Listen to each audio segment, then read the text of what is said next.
Chers amis, bonjour. Nous arrivons cette semaine dans la paracha Vaïgash et on va y constater la retrouvaille entre Yosef et ses frères. On remarque, lorsqu'on s'attache au psukim, au verset, que Yosef va établir un monologue, il va parler tout seul pendant un bon moment avant que ses frères ne lui répondent. En effet, nous sommes au chapitre 45, au début du chapitre 45, donc Yosef se met à pleurer une première fois et il dit à ses frères: je suis Yosef, mon père est-il encore vivant? On est au verset 3 et là le verset témoigne: Velo yachelu echav la'anot oto. Ses frères ne pouvaient pas lui répondre qui nivalou mipanav, car ils étaient bouleversés. C'est donc Yosef qui va faire la discussion tout seul, en leur posant des questions, en leur expliquant de ne pas se mettre en colère, que c'est Hachem qui a fait en sorte qu'il soit vendu et qu'il se retrouve ici. Et il y a comme ça plusieurs versets qui vont se dérouler, puisqu'on était au verset 3 et on arrive au verset 15. Et là, Vaïnachek lechol echav, il embrasse tous ses frères, Vayevk alehem, il pleure sur eux, Ve'acharechen diberu echav ito. Et après, ses frères se mettent à lui parler. Pourquoi ils lui parlent maintenant? Pourquoi pas au début? Pourquoi sont-ils bouleversés? Et qu'est-ce qui fait qu'ils vont tout d'un coup réussir à s'ouvrir et à parler également? C'est la question que soulève le Or HaChaim dans un magnifique commentaire.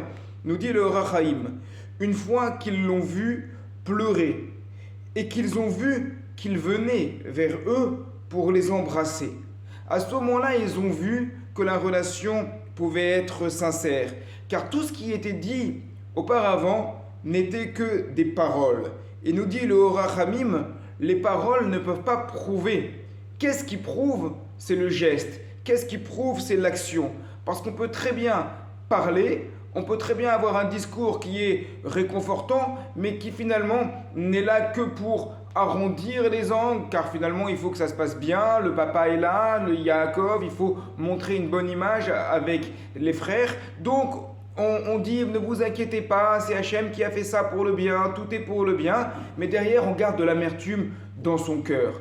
En revanche, le geste, le fait d'aller embrasser, le fait de pleurer sincèrement, certes, nous dit le Or HaChaim, il y avait eu des pleurs au début, mais peut-être que ces pleurs étaient motivés par la venue de Binyamin, puisque Yosef avait gardé toujours un lien d'affection fort vis-à-vis de Binyamin, qui, rappelons-le, n'avait pas participé à sa vente. Mais là, voilà qu'il les embrasse, voilà qu'il pleure, voilà qu'il montre une réelle sincérité. Et ça, on peut dire, rien ne remplace le geste. Rien ne va remplacer le geste. Des fois, on parle, on discute. C'est pour ça aussi que le problème aujourd'hui, on discute par SMS, on discute par WhatsApp, on discute par Messenger, on discute par réseaux sociaux.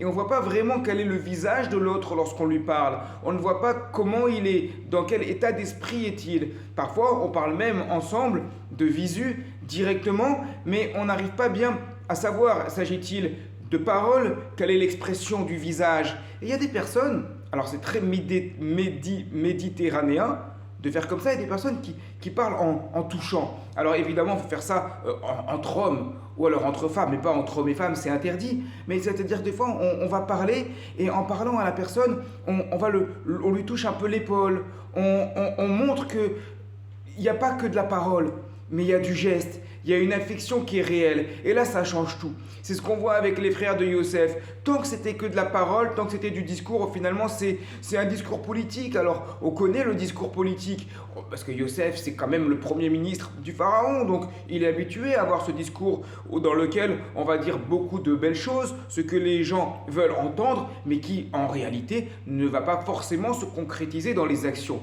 Oui, mais là, il y a des gestes.